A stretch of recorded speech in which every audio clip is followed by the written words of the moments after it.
Hi friends, welcome to நோவா சாக்.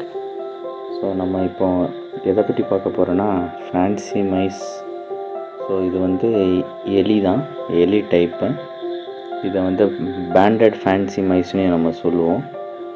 So பார்த்திங்கன்னா உங்களுக்கு தெரியும், இப்போ 3 குட்டிங்க வந்து சாப்பிட்டுட்ருக்கு. ஸோ இது வந்து அவங்களோட டின்னர் டைம். இதுதான் மைலோ, ஆஷ் வித் ஒயிட்டாக இருக்கிறது. பிளாக் வந்து ஒயிட்டு வித் க்ரே கலரில் இருக்கிறது. ஸோ இவங்க 2 பேரும் தான் பேரண்ட்ஸு. ஸோ நீங்கள் குட்டிங்களை பார்த்தா தெரியும், இது வந்து 20 days ஆன குட்டிங்க. இப்போ தான் செல்ஃப் ஃபீட் எடுக்க ஆரம்பிச்சிருக்கு. இவங்களுக்கு டின்னருக்கு இன்றைக்கி கேரட் கொடுத்துருக்கோம்.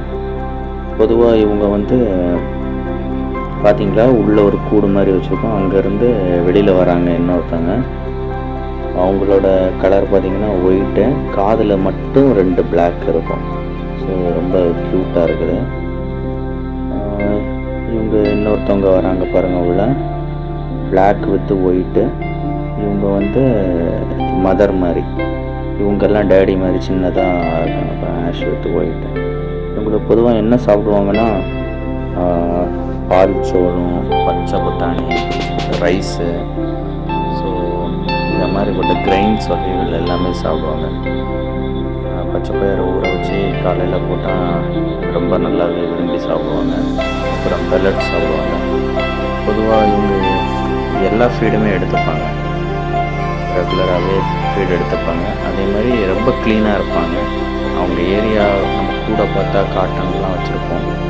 கூட பார்க்கும்போது ரொம்ப மோசமாக இருந்த மாதிரி இருக்கும். ஆனால் இவங்க வந்து அவங்க எப்பவுமே க்ளீன் பண்ணி வச்சுப்பாங்க. பெரிய டிசீஸ் எதுவுமே வராது. இது நம்ம வீட்டில் பெட்ஸ் வளர்க்கணும்னு ஆசைப்படுறவங்க வந்து கண்டிப்பாக இந்த ஃபேன்சி மைஸை நம்ம விரும்பி வளர்க்கலாம்.